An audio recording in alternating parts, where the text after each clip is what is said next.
Welcome, welcome, whoever you are,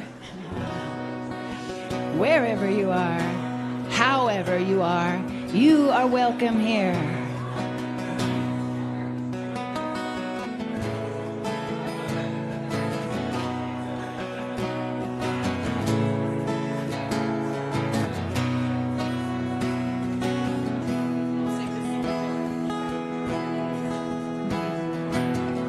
Welcome. Oh, hello, everyone. Welcome. Whoever you are, however you want to be, you're welcome here. It's Choir Sunday. Happy Pride Month, everyone.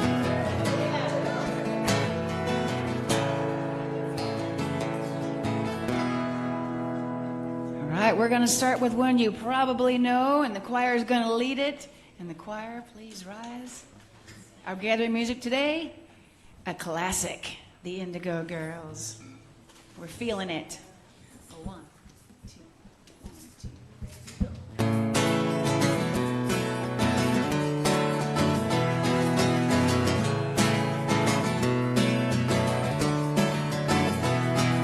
I'm trying to tell you something about my life. Maybe give me inside between black and white. The best thing you ever done for me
was wonderful, by the way.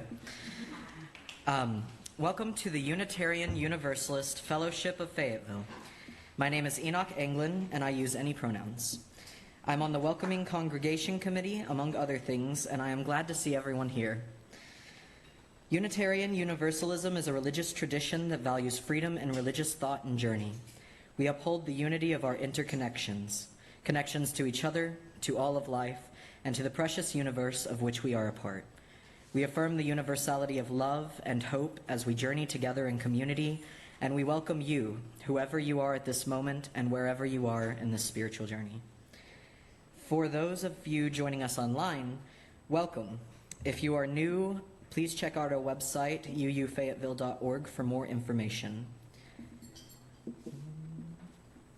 For those of you visiting us for the first time in person, you'll find a visitor information card in the seat back in front of you. We'd love for you to fill one out so we can get to know you, put you on the email list, and keep you informed of our events. We will not be dropping stones today, but if you have a joy or concern you'd like to share, we invite you to fill out one of the yellow cards you will find on the seat back in front of you. There's a place to indicate if you want your joy. Oh, sorry. You won't have to worry about that. You'll just put them in the offering basket. If you have any need for hearing assistance, our AV Tech David can help you with that.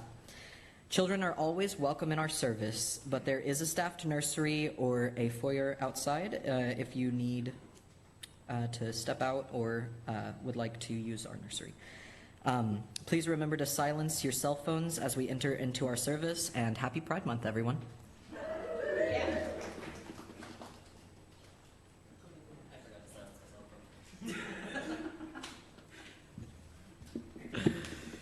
Alice Walker is a writer that's most colloquially recognized for her writing of The Color Purple, that book. This poem was written during the civil rights movement to soothe interracial and queer couples around the 70s and 80s. So yeah.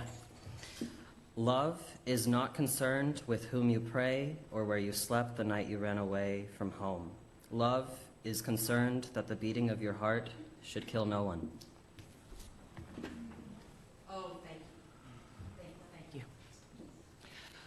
Good morning, beloveds. Happy Pride. Why do we have a Pride Sunday? We're a church, right? Albeit a very, very liberal, free-thinking sort of a church. Why have a Pride Sunday? It was 2002. I had ended my marriage to the boy's dad.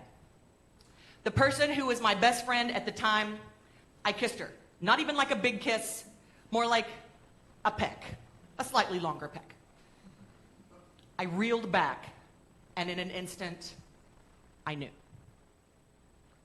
You know when you're standing in the ocean and maybe you're kind of distracted and a big wave comes and it like lands on you and it kind of knocks you back for a second and kind of takes your breath away and you stand there stunned? That's what it was like for me.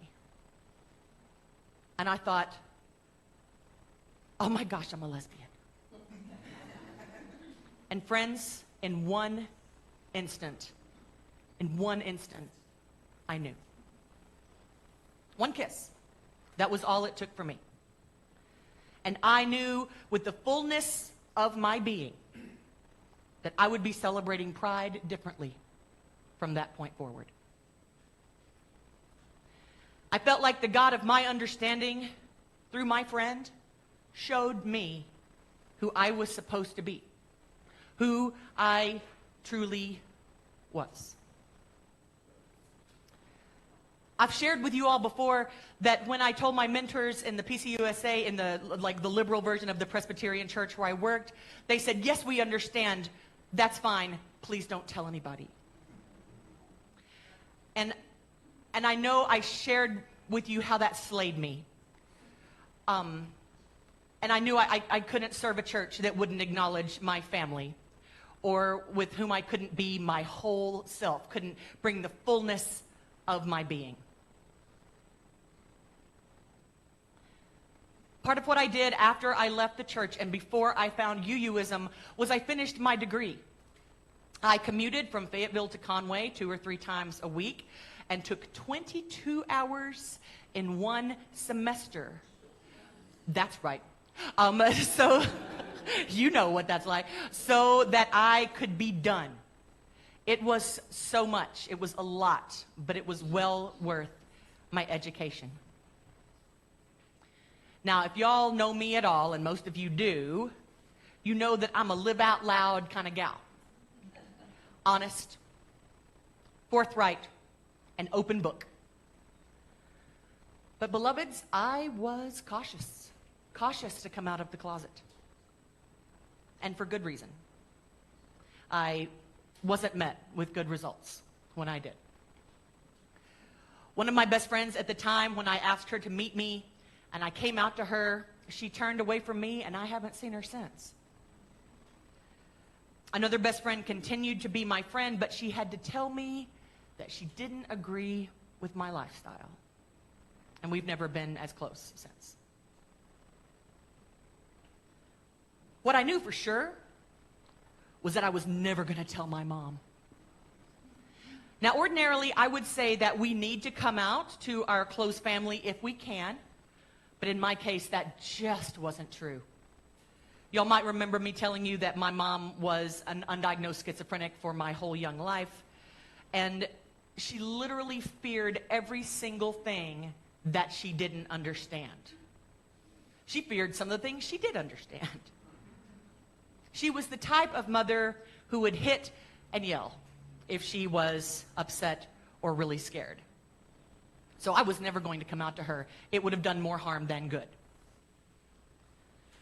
She was what I considered for my whole life very dangerous to me and my sensitive, musician, spiritual, emotional self. When I commuted to school, I stayed with my mom, who lived in Conway. Okay, picture this. As a little bit of background, don't ever call me this. But as a little bit of background, my given name is Tammy Renee. Don't ever call me that. And my mother called me Tammy. Okay, so picture this.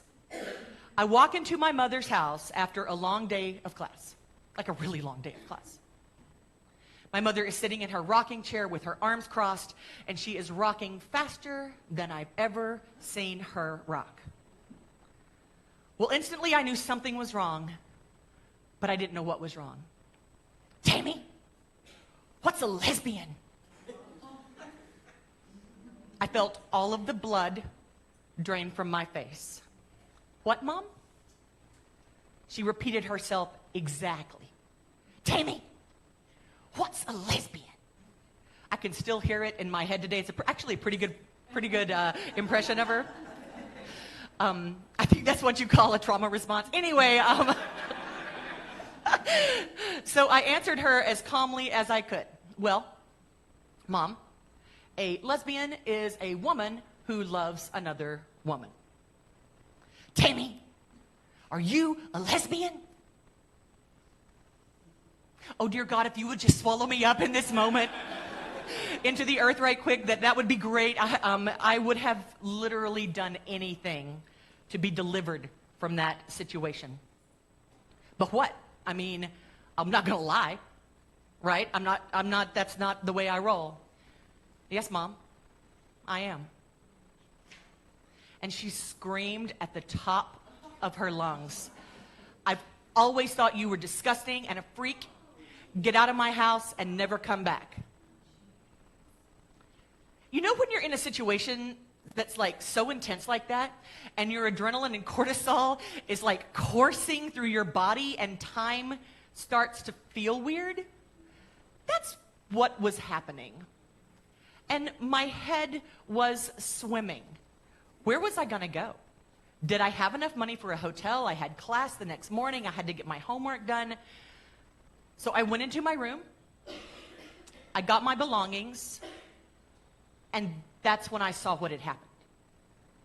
All of my semester schoolwork was scattered all over my bed. And obviously she had gone through all of my stuff. And the paper sitting on top of the pile was an assignment I had done for literature class about homosexuality and ancient poetry. And in that paper, one of the things I said was, as a lesbian. So I gathered my things. I wondered what else she had learned about me while going through my private belongings. No telling. Doesn't matter now, I remember thinking. Before I left her house, you know I'm an Aries, I never give up on anything, right? Before I left her house, I went back in the living room to, I don't know what, maybe try to rationalize with somebody that couldn't be rationalized with, maybe try to use a little logic on someone that had no logic. But in my desperation, this was the woman that adopted me and had cared for me. You know, I felt like I had to try. I walked over to her. Mom, I'm just a person. And she slapped me really hard. And I turned on my heel and I picked up my things. My answer had been given to me and I left.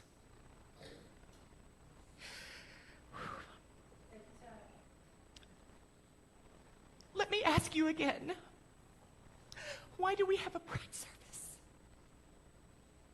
Why does UUFF have a pride service? Why do we do it every year? Why is it important? Zeke, will you light our chalice?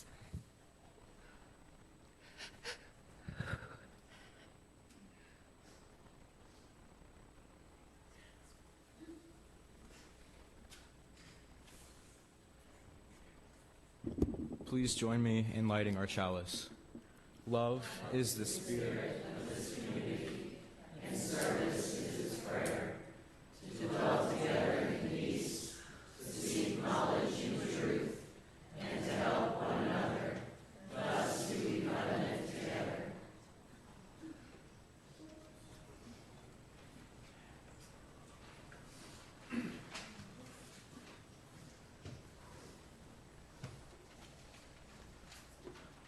Please join the choir in singing out of your gray hymnal, number 188. Now we are going to do this in 4-part round. That's right, 4-part round. Members of our choir are coming to assist the different sections of seating. Oh yeah. Stand if you are willing and able. First, we'll sing it in unison so you can get the gist of it, and then we're going to sing it forever. Listen.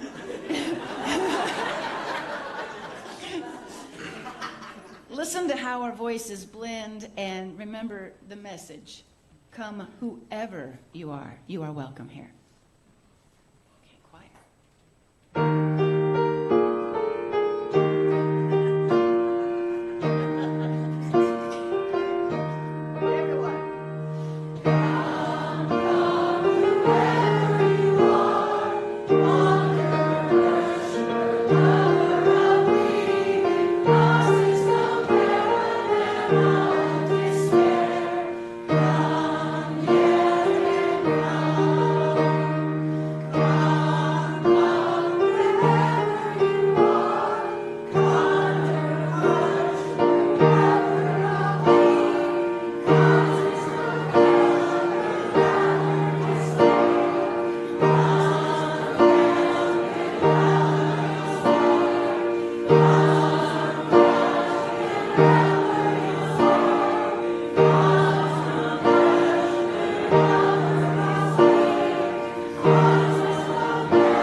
reading the different sections. It was so beautiful. Dream come true.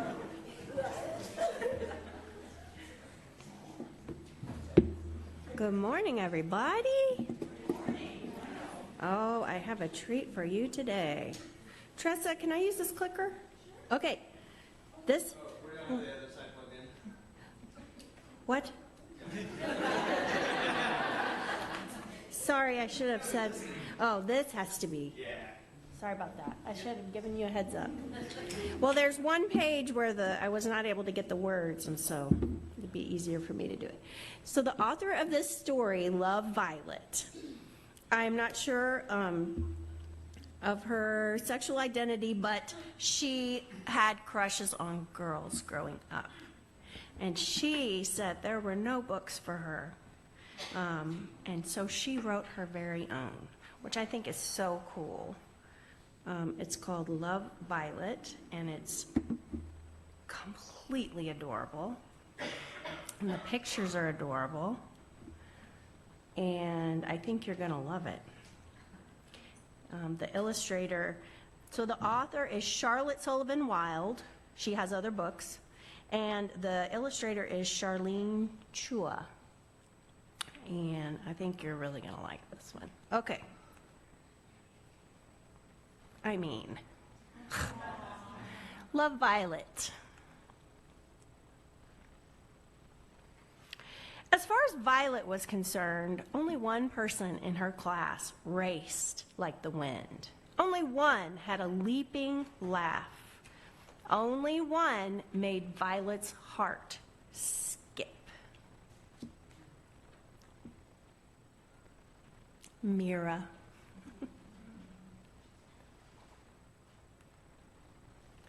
Every day, Violet dreamed of astounding Mira with heroic feats and bringing her treasures and galloping off together on adventures. But whenever Mira came near...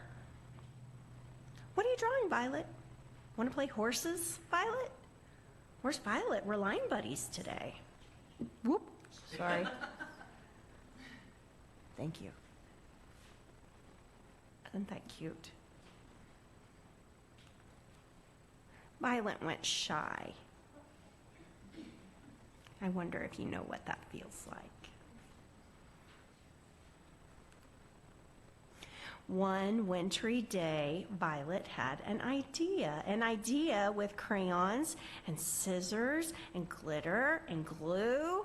And when it was just right, she signed her Valentine, Love Violet. Maybe tomorrow their adventures would begin. On Valentine's Day, Violet woke to shimmering snow. On went her boots and her lucky cowgirl hat. So cute.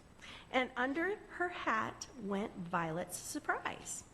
As Violet kicked through the snow to school, Carlos said, "Did everyone bring their Valentines?" You guys remember Valentines in school and the boxes, etc.? Yeah, they still do all that. "I bet you made a special one for someone," teased Jade. "Ooh, did not," said Carlos. "Violet, did you?" Violet blushed hot. "Gotta go." She dashed through the wintry gust with her hat pulled down. Just then Mira raced up like the wind. "Nice hat, Violet." Snow sparkled on Mira's eyelashes. Mira was magnificent. But what if Violet's Valentine wasn't? Suddenly Violet's heart thundered like 100 galloping horses. She reached for her hat and thumpity, thumpity, thumpity, bolted.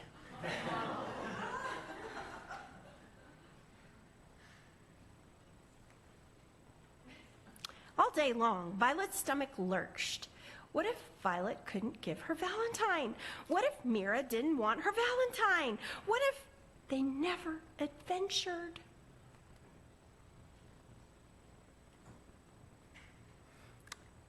Time for Valentine's, called Mr. York. Violet squeaked. Queasy and quivering, Violet delivered her valentines, all but one. She looked left. She looked right. She lifted her hat. Thumpity, thumpity, thump.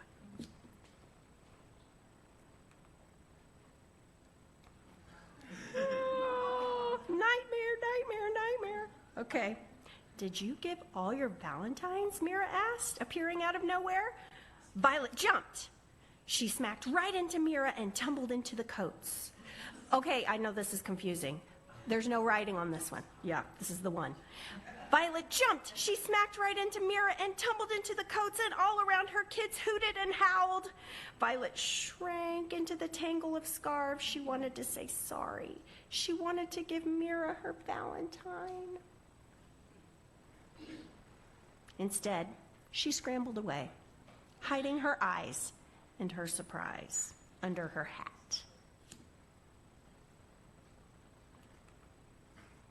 The saddest snow angel ever. At recess, Violet made a lonely angel in the snow. Country song. How could she ever face Mira now? Then, laughter lassoed across the playground. A laugh like leaping horses, a laugh that warmed Violet down to her boots. Violet sprang up. Only one person had praised her hat. Only one hadn't laughed when she fell. Only one had ever asked her to play horses.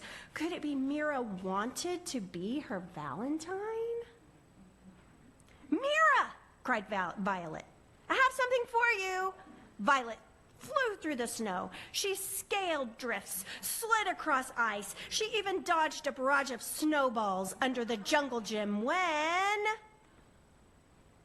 the wind whooshed up Violet's hat, and Mira's valentine twirled down beneath stamping feet.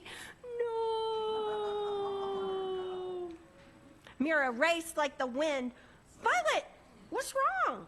Violet sniffed. This was for you, but it's ruined. For me?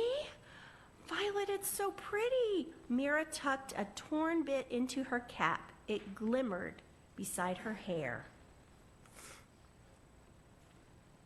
Then, with a shy smile, Mira reached into her pocket and pulled out a locket.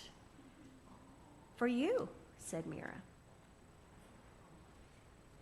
Inside was a violet.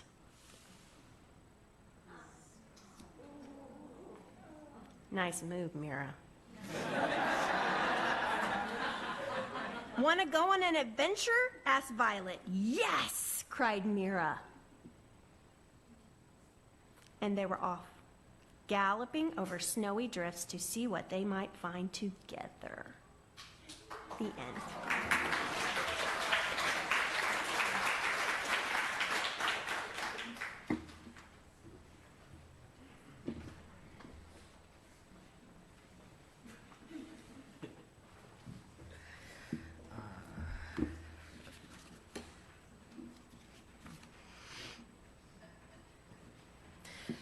This fellowship is the community of ourselves. Its energy and resources are our energy and resources. Its wealth is what we share.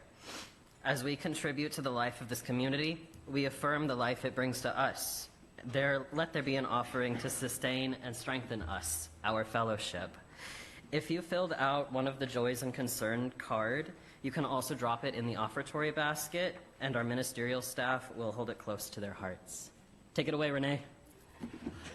Oh, take it away, Jory. It's everyone. It's actually the choir. And the choir.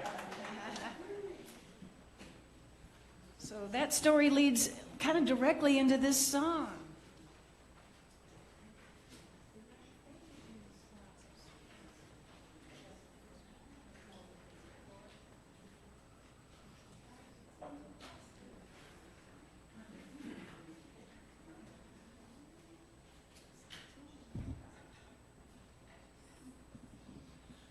All right, this is a song by Marlo Thomas from a children's musical from the first wave of feminism in the early 70s, and what are we on the 4th or 5th wave now? Still the same issues and the same conversations. But Marlo Thomas wrote this song for kids to bring awareness to you don't have to live into the gender stereotypes that are put upon us. So, and because of the times are changing and our minds are expanding, I have taken the liberty to change the words to the 3rd verse, if you know the song. So, and the choir is going to lead us into Free to Be You and Me. And the intro.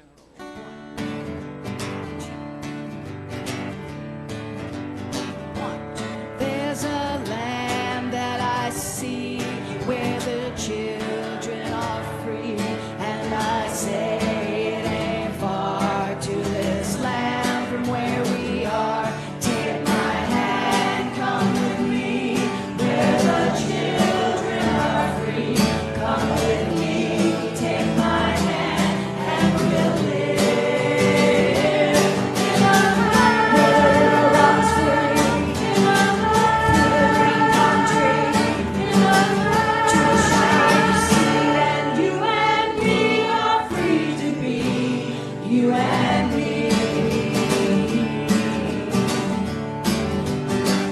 I see a land bright and clear, and the time's coming near when we'll live in this land, you and me, hand in hand. Take my hand, come along, lend your voice to this song. Come along, take my hand, sing a song. In a land where the river runs free, through a green country, to a shining sea, where the horses run free, and you and me are free to be, you and me.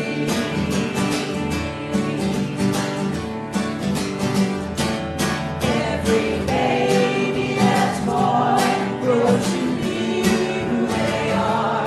Every child grows with ease, in good health, love and peace. Take my hand, come with me, where the children are free. Come with me, take my hand, and we'll run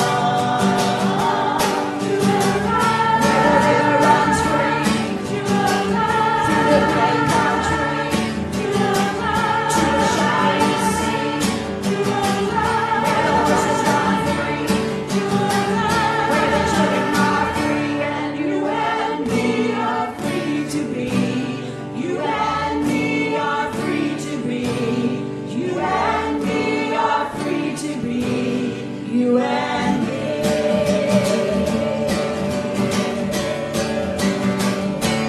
You and me. You and me.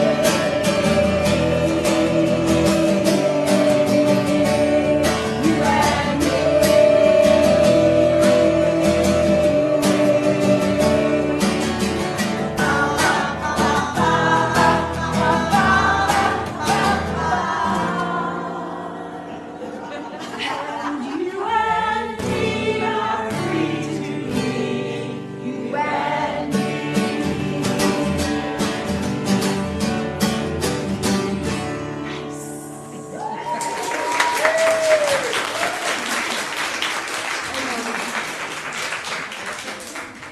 Today, I'm so excited to be showcasing 3 of our own.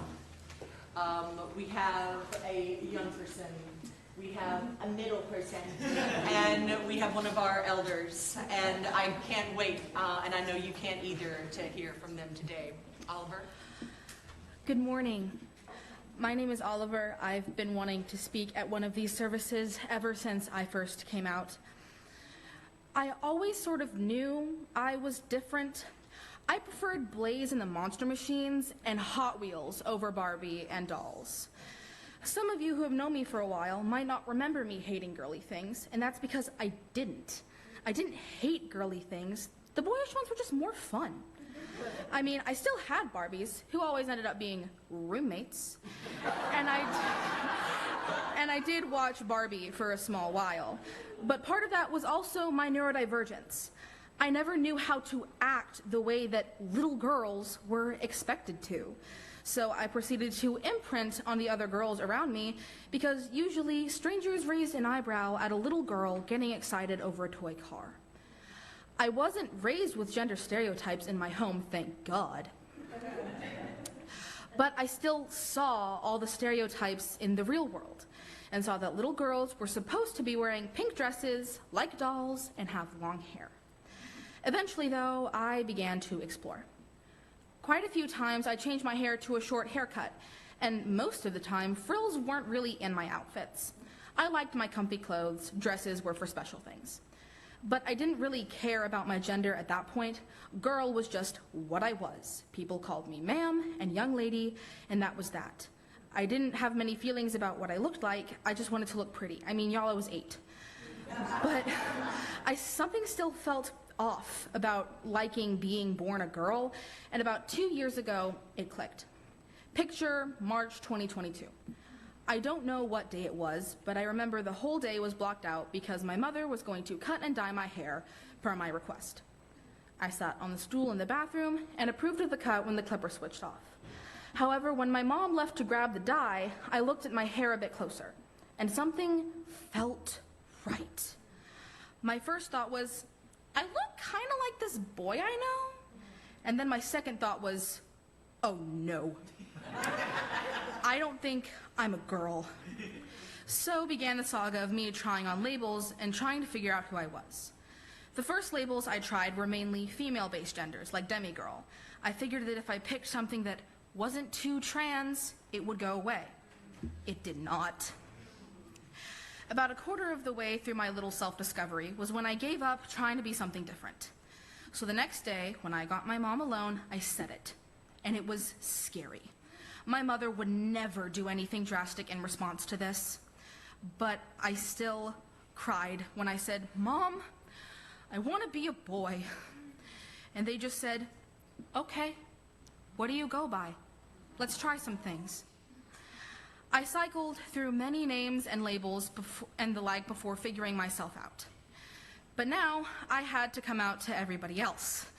And that was actually easier than I thought too, mostly because, again, my mom took most of the blows.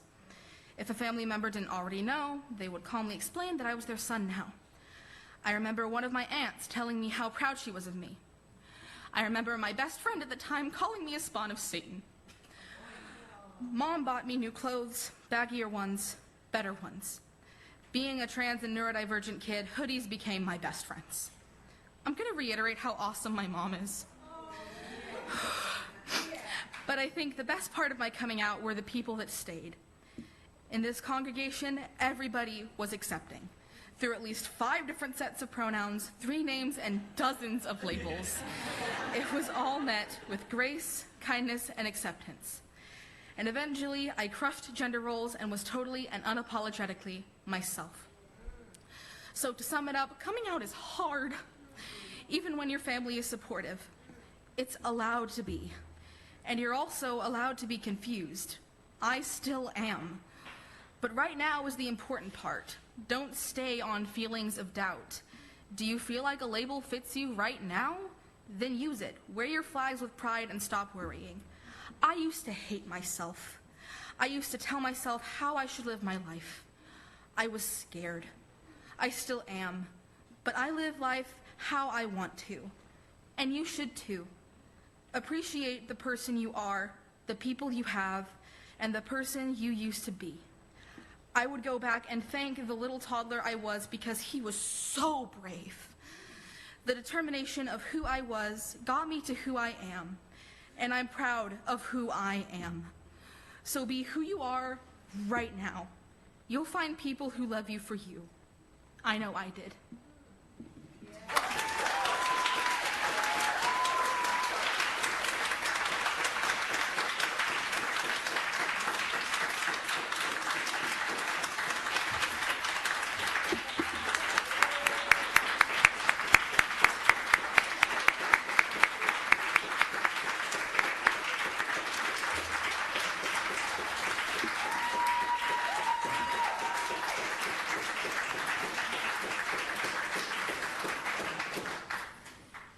Our next speaker is Enoch. I ask you again, friends, why do we have a pride service?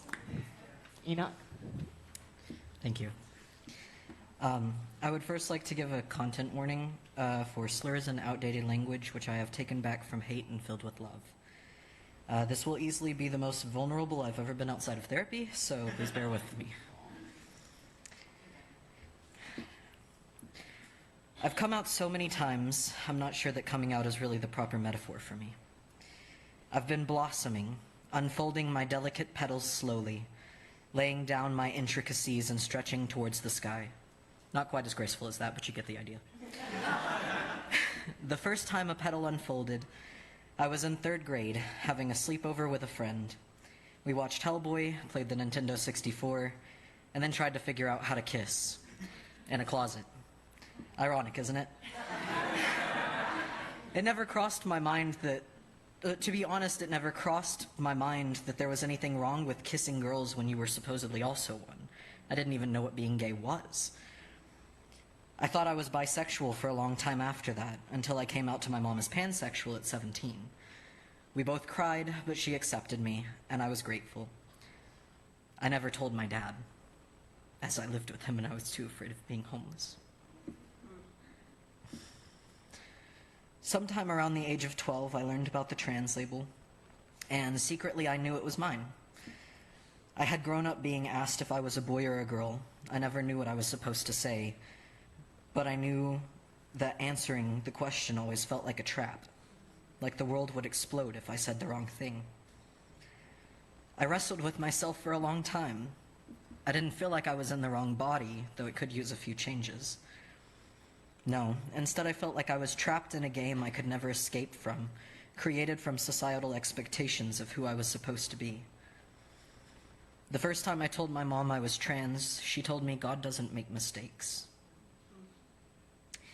At the time I was heartbroken, and I stayed in the closet for years after that. Looking back, however, I realized she was right.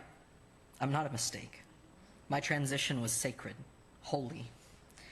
One of my favorite quotes is by Julian K. Jarboe. God blessed me by making me transsexual for the same reason he made wheat but not bread, and fruit but not wine, so that humanity might share in the act of creation. At the age of 20, I decided to come out for what felt like the last time and transition. And the relief it brought was so great that I finally felt the happiness I had lost as a child. But it wasn't the end. You see, I was still playing the game. It didn't matter what side I was on, man or woman. It still felt like I was trapped. Since realizing this, I've been slowly finding myself, changing labels as needed, sometimes with grace and other times kicking and screaming. Just last year, though, my perception of myself was completely thrown off. I've only told a handful of people until now, but I found out that I'm intersex. When my doctor told me, I wasn't surprised. I've had many typical experiences of intersex people. I was forced to take hormones as a teen to go through a socially acceptable puberty, and I was called a he, she, and it growing up because I looked different. I've been rethinking things since then, learning more about myself and really thinking about how being intersex impacts my identity. See, what no one really tells you is that you don't just come out once. I transitioned thinking I fit into a binary, stuffing myself in a box that was never meant for me. To be honest with you, I haven't come out since I transitioned. I've been too afraid, worried about being confusing, hoping if I left it alone I wouldn't get more dagger-like stares, unwanted comments, or questions. I never wanted attention, just to be myself without any need to explain, to not constantly be made aware of the burden of oppression. I may seem confident and comfortable in front of this congregation, but I'm still afraid to show people who I am. I still fear for my life when walking on the street as I am, or when using gendered restrooms. I am still afraid that even those who claim to respect me will revoke that respect if I advocate for myself and others. I am still afraid that everyone is welcome only applies to those who are palatable, who don't contradict or confuse.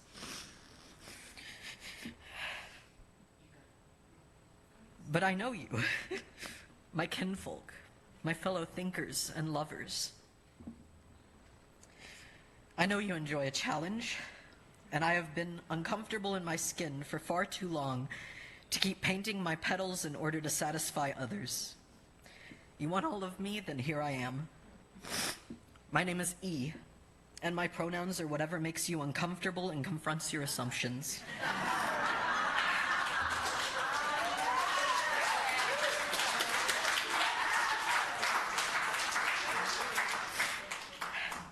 I am intersex, I am a multi-transsexual transvestite, a gender outlaw, a polyamorous butch dyke, and most importantly, I am here to tell my people, be loud, be proud, and don't forget, pride is a protest and our existence is our resistance. Thank you.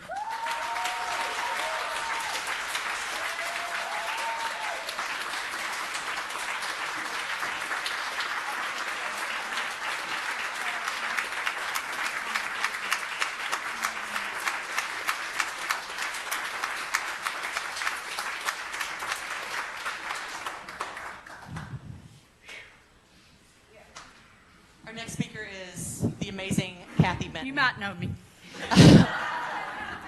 You know, I've been a member of this congregation for almost 23 years now. And it's probably been about 10 years since I've stood up here and told you who I am. You know, I am what I like, sometimes I define myself as a redneck Arkansas lesbian. I'm a butch lesbian and proud to be. You know, when I was born in 1948 in Conway, Arkansas, nobody knew anything about gay people.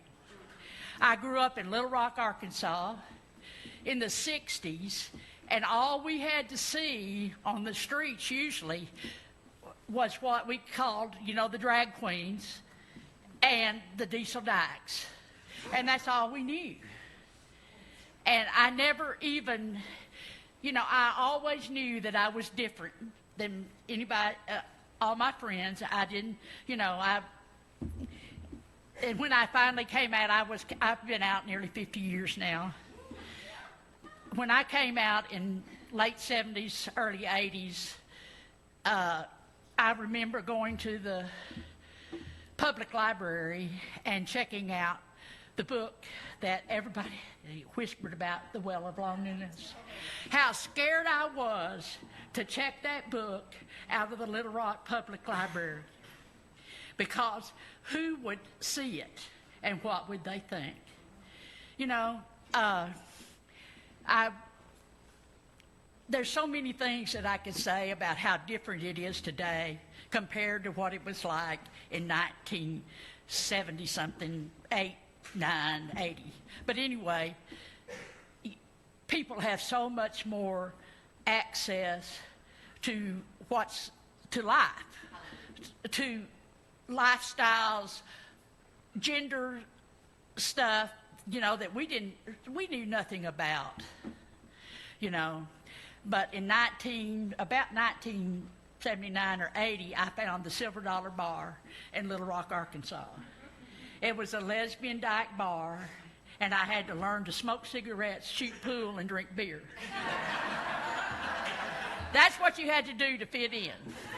But there is where I found the first time in my life, oh my God, I really fit somewhere. I was 30 years old, and I had never fit anywhere in my life. But these women, we gathered and we became, you know, we were family because we didn't have anybody else. And then as things moved on, in the early 80s, I helped form a Metropolitan Community Church, which is a Christian church formed by Troy Perry for gay people.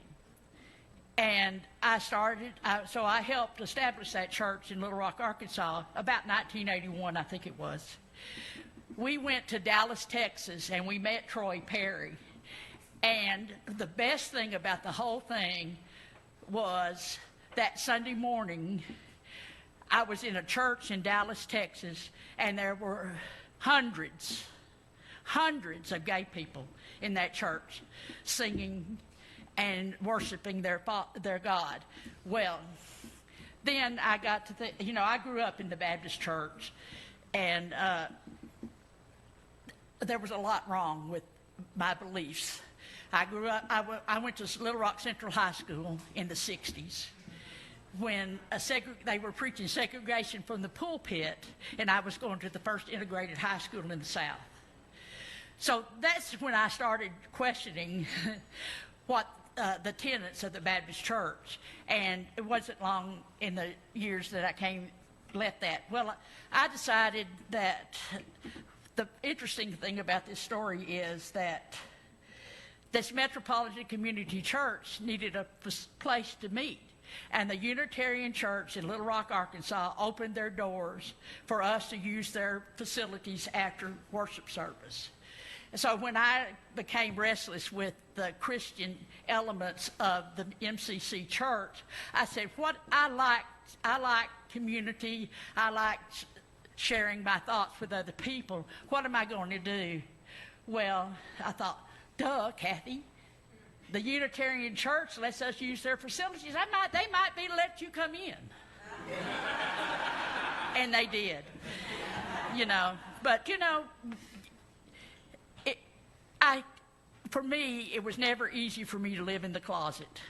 I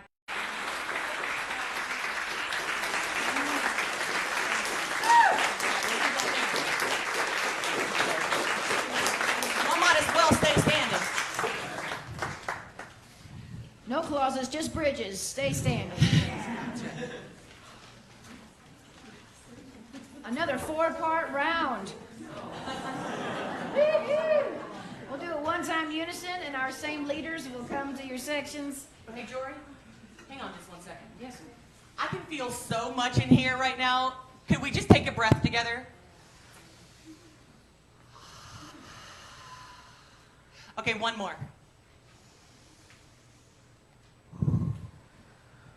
We're really lucky to have a place like this, y'all. We're really lucky. Sorry, Jory. Go ahead. No worries. Powerful stories. Thank you. Let's build some bridges between these divisions. All right, and your teal hymnal 1023, or follow your leader. All together first.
Okay, Zeke.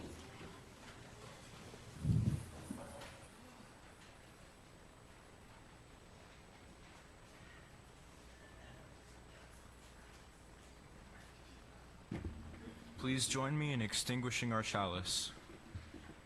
We extinguish the flame, but not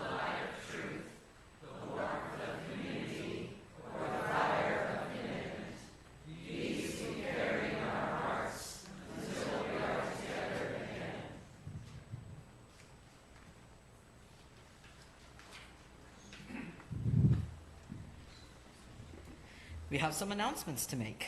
All these announcements can be found on the back of your order of service. I didn't bring mine, so I don't remember what's all up there. Space team meeting, grounds work day, a wedding. I don't know if we're allowed to go to that, but Let's do a wedding. ooh, I know. awesome. I also want to announce that Ben and I are working on a pronouns and gender workshop, and it'll be the 23rd, right?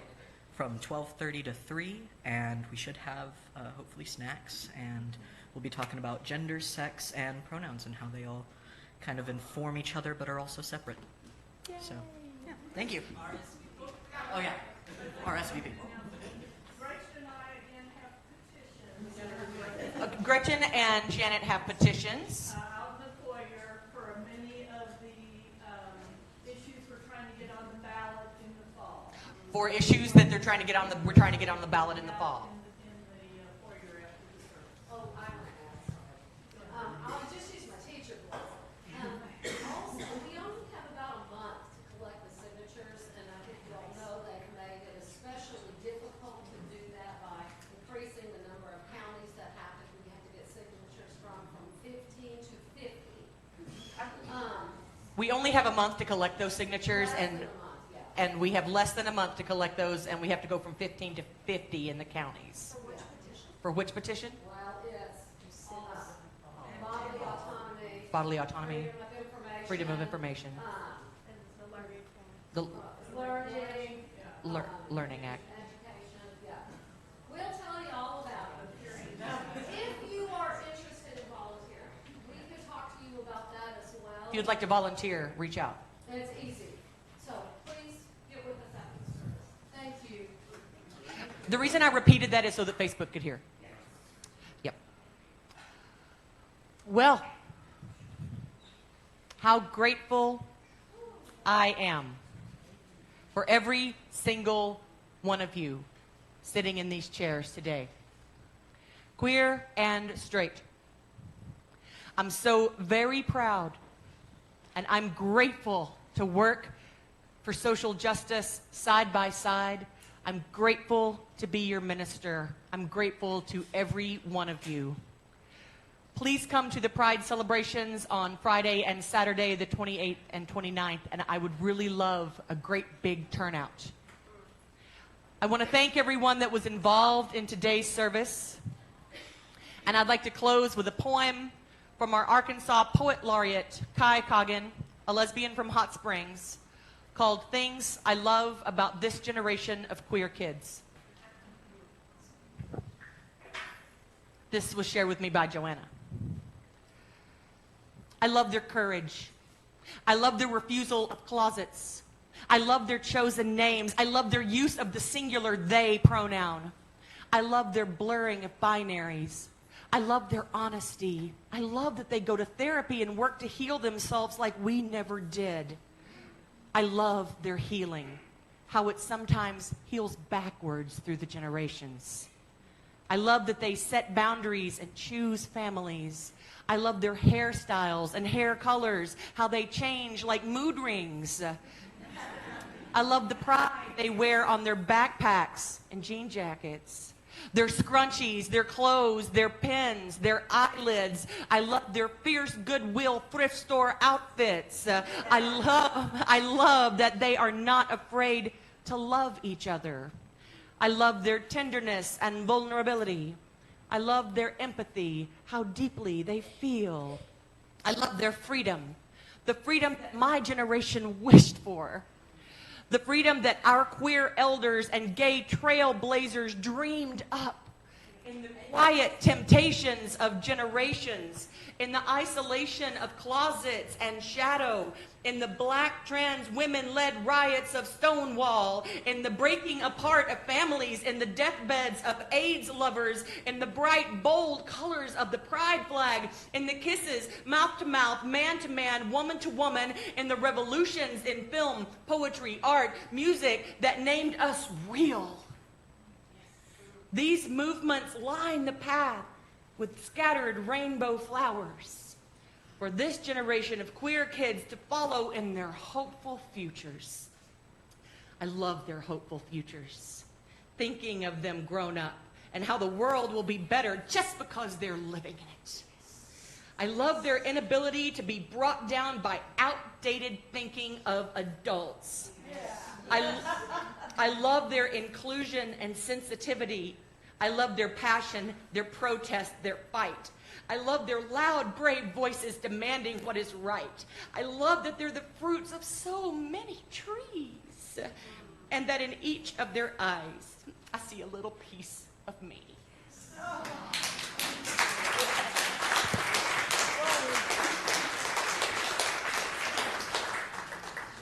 Go in peace and celebrate your pride. Whether you're gay or straight, celebrate it for everybody. Go in peace, y'all.